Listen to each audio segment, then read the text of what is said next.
Sir, રોગચાળાના આંકડા આવી જાહેર થયા છે.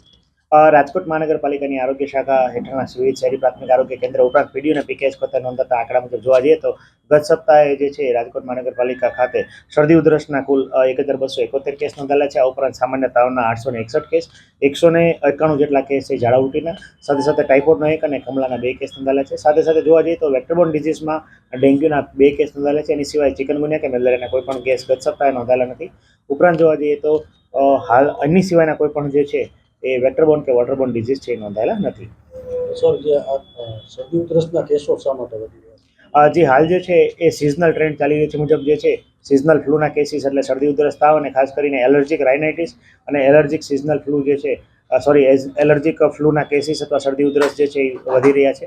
ખાસ કરીને હાલ એલર્જીને કારણે ઉધરસ આવી ઘણી વખત જે છે ઉધરસ જે છે સામાન્ય રીતે કંટ્રોલમાં ના આવી, ઉપરાંત એલર્જન્ટ કોઈ પણ જે છે એની માત્રા અત્યારે વધતી જોવા મળતી હોય છે. એના મુખ્યત્વે એમાં પોલ્યુશનનો પણ ભાગ કહી શકાય, પરંતુ સિઝનલ વેરિએશન મુજબ જે હાલ જે છે શરદી ઉધરસના કેસો વધી રહ્યા છે.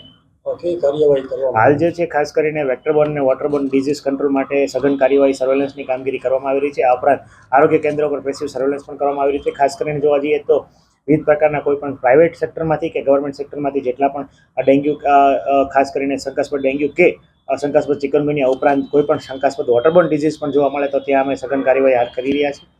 આ ઉપરાંત રાજકોટ મહાનગરપાલિકાની અમારા મલ્ટીપર્પઝ હેલ્થ વર્કર જે શહેરી પ્રાથમિક આરોગ્ય કેન્દ્ર ખાતે આવેલા હોય છે એ વિવિધ વિસ્તારોની અંદર જ્યારે પાણી વિતરણનો સમય હોય ત્યારે રેસિડલ ક્લોરિન ટેસ્ટ જે છે એ કરવામાં આવે છે. કુલ ગત સપ્તાહે 881 જેટલા રેસિડલ ક્લોરિન ટેસ્ટ કર્યા અને તમામમાં ક્લોરિનની માત્રા ખૂબ સારી માત્રામાં આપણે ક્લોરિન છે એ મળી આવી છે, જે સારી બાબત કહી શકાય. આ ઉપરાંત ખાસ કરીને જોવા જઈએ તો અમારા મેલેરિયા શાખા દ્વારા ખાસ કરીને આશાબેનો ઉપરાંત જે છે ફિલ્ડ સુપરવાઇઝર અને સુપર ફિલ્ડ વર્કર દ્વારા જે છે 457 જેટલા પ્રિમાઇસીસની તપાસ જે છે એ કરવામાં આવી હતી, જેમાં પોરા મળ્યા હોય એ પૈકી જે છે 216 જેટલા ઘરો અને 76 જેટલા એકમો જે છે પ્રાઇવેટ એકમો એને નોટિસ જે છે ઇસ્યુ કરવામાં આવી છે.